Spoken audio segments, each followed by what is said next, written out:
Hello friends, I am Lakshmi Dubey. Again इस video में आज मैं सिगमंड फ्राइड की साइकोडायनामिक थ्योरी ऑफ पर्सनालिटी का एक और इम्पोर्टेंट कॉन्सेप्ट डिस्कस करने वाली हूं, जिसका नाम है ईगो डिफेंस मैकेनिज्म। जब भी हमारे ईगो को इड या सुपर ईगो से कोई थ्रेट मिलता है या किसी एक्सटर्नल वर्ल्ड के किसी एलिमेंट से हमें थ्रेट मिलता है, तो हम कोई ना कोई डिफेंस मैकेनिज्म यूज करते हैं उस एंजाइटी को दूर करने के लिए।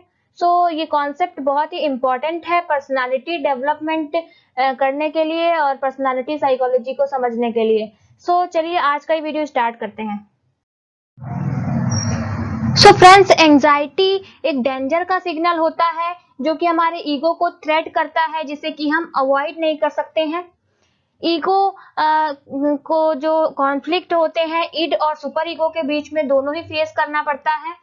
ईगो जो इड की डिमांड्स होती हैं और जो सुपर ईगो की स्ट्रिक्टनेस होती है, या जिससे सोसाइटी की स्ट्रिक्टनेस कहते हैं, उससे हमारे ईगो को थ्रेट मिलता है। ईगो को उसके साथ में एडजस्ट करना होता है। इस एडजस्टमेंट के थ्रू एक एंजाइटी उत्पन्न होती है। तो फ्राइड ऐसा कहते हैं कि सारे ही बिहेवियर को, एंजाइटी को दूर करने के लिए डिफेंसिव मेजर्स का यूज करना ही पड़ता है। आइए देखते हैं कि कौन से वो डिफेंसिव मेजर्स हैं जिसको यूज करके एंजाइटी को दूर किया जा सकता है। फर्स्ट डिफेंस मैकेनिज्म जो फ्राइड ने बताया था वो है रिप्रेशन, जिसे हिंदी में दमन कहा जाता है। रिप्रेशन में क्या होता है कि जिस सिचुएशन से, जिस एलिमेंट से पर्सन को एंजाइटी होती है या उसके ईगो को थ्रेट मिलता है, वो उस सिचुएशन को, उसके एग्जिस्टेंस को ही स्वीकार नहीं करना चाहता है, उसके एग्जिस्टेंस को ही डिनाई करता है और उसे वो अपने अनकॉन्शियस माइंड में रिप्रेस कर लेता है, दमित कर लेता है।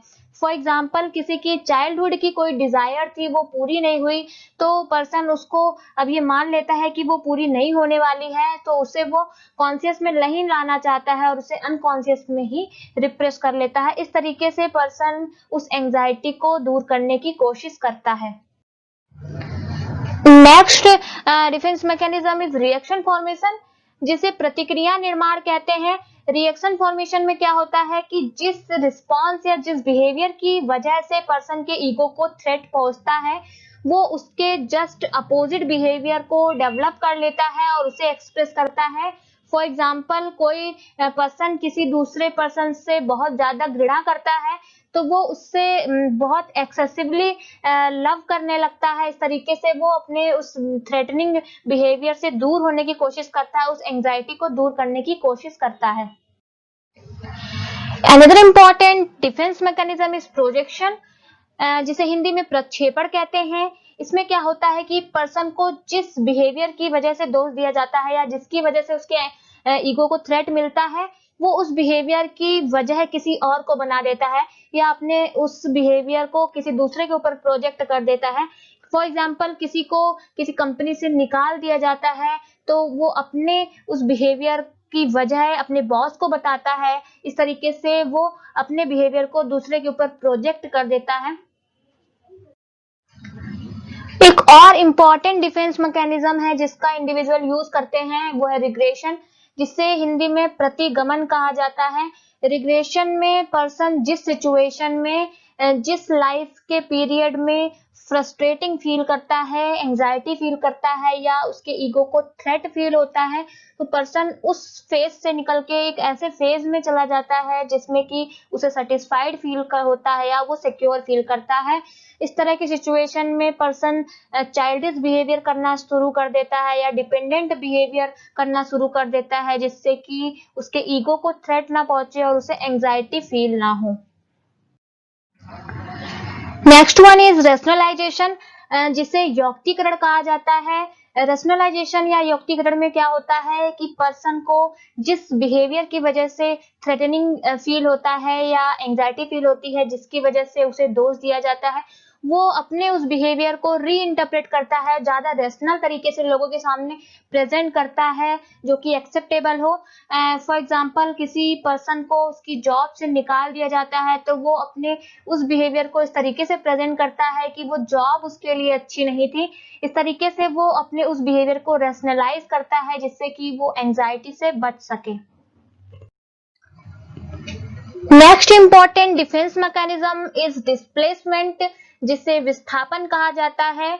डिस्प्लेसमेंट में क्या होता है कि पर्सन अपने इड इम्पल्स को सेटिस्फाई करने के लिए अगर जिस ऑब्जेक्ट पे वो अपने बिहेवियर को एक्सप्रेस करना चाहता है, अपनी एंजाइटी को दूर करने के लिए उस पे वो अपने बिहेवियर को एक्सप्रेस नहीं कर पाता है, तो वो अपने उस बिहेवियर को किसी दूसरे ऑब्जेक्ट के ऊपर सब्स्टिट्यूट कर देता है या डिस्प्लेस कर देता है।